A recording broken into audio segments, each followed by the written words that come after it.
Bismillahir Rahmanir Rahim. Innal hamdalillahi wahda. Wassalatu wassalamu ala man la nabiyya ba'da wa ba'd. So, if there is any question from any side, you can ask, please. Share. So, yes, please. Sometimes here in Malaysia, I feel forced to eat. I feel like people want me to eat when I'm not hungry. And I don't want to be rude and not eat, but I'm not hungry. What should I do? Yes, actually, this is the love of the people. They want to share their love with us, and it's a good sign of hospitality as well. That the guests must be taken in such a way that they should be shown too much kindness and compassion.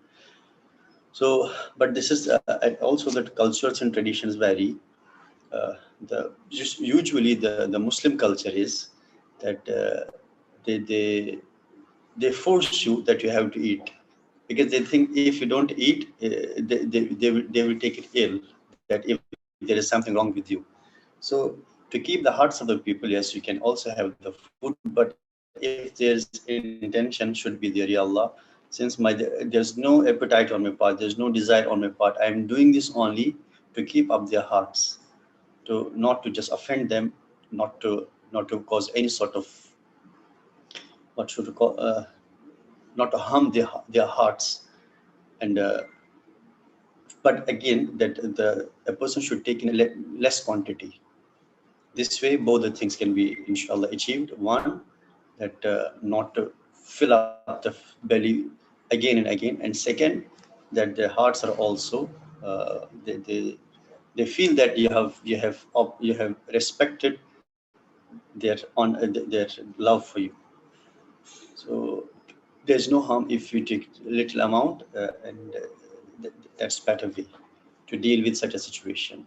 If and it is on the basis of this thing that we should not offend or hurt the sentiments of others.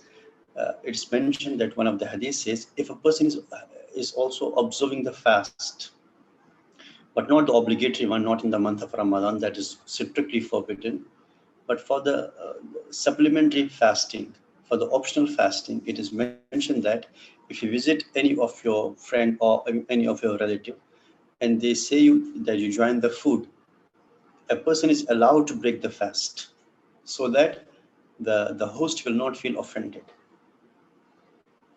So we need to just consider this thing as well, that sometimes and these are the occasions that we need to just determine the priority of the Sharia we have to see. So here, yes, to eat less is one of the priority, but what is most prioritized thing, that to keep up the hearts of others.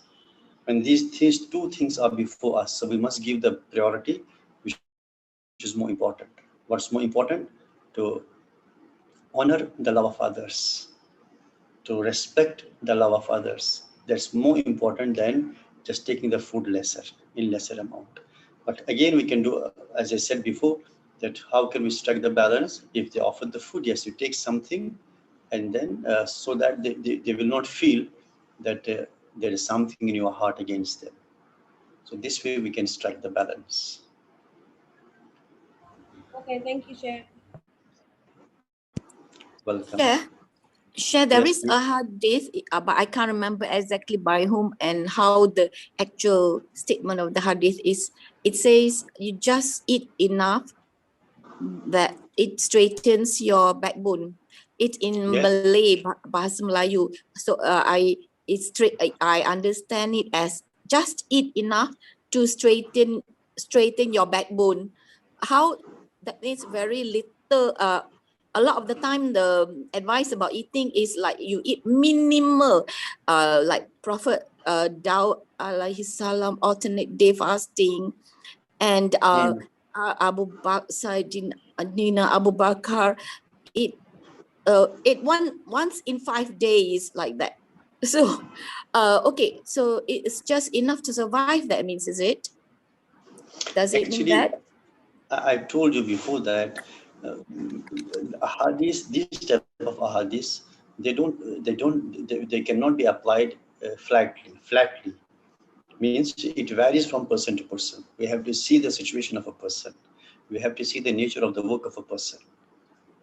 And for example, if we remember in our book of custom, the second chapter, we discuss about that Imam Ahmad ibn Hanbal rahimahullah, he used to have the coarse food, not delicious food, and too little. On the other hand, Imam Sufyan al-Thawri rahimahullah, great muhaddis, during the same time, he was contemporary of Imam Ahmad, Imam Sufyan al-Thawri rahimahullah, but he used to have the delicious food.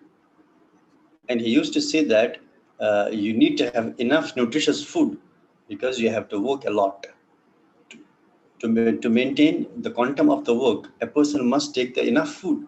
So that was a stand of Imam Sufyan al-Thawri.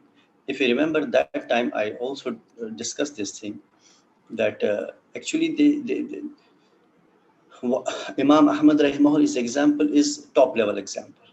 Imam Sufyan al-Thawri for the all common people. So they set these examples for us.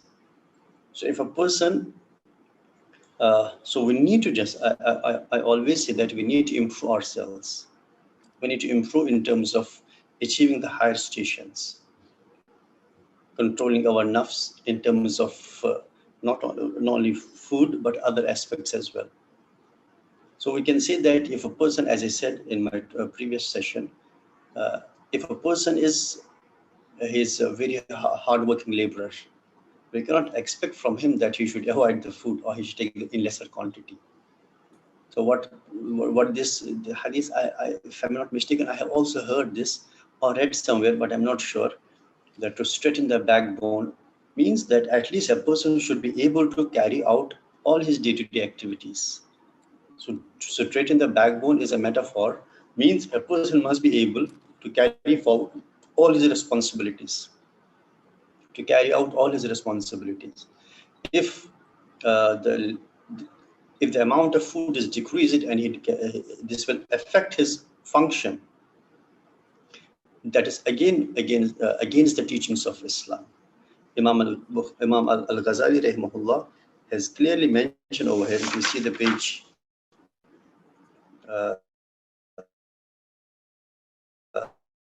ascetics went beyond limits in suppressing their desire for food and resisting the pain of hunger.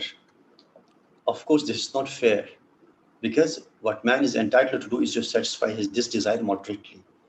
So this moderation varies from person to person. For example, this can be the few morsels for a person, but at the same time, much more morsels for other person. This moderation. So the moderation will be determined by the nature of the work of a person, or nature of the responsibilities of a person will determine the nature of this moderation. So we have to strike the balance all the time. So for Abu Bakr radiallahu anhu and like people, they are exceptional cases. That's why we cannot reach to their levels.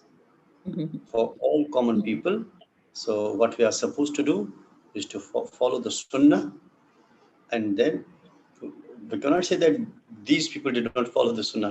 Actually, this depends upon the capability of a person. If one is capable of shouldering all the responsibilities at the same time, he can lessen the food, he can decrease the amount of the food, and it will not affect his functioning. It's okay, it's quite praiseworthy. But if it affects, then what's good for him to take enough and sufficient amount of the food. That's what the Sharia is saying to us. Okay, good. Thank you, Sheikh. Welcome.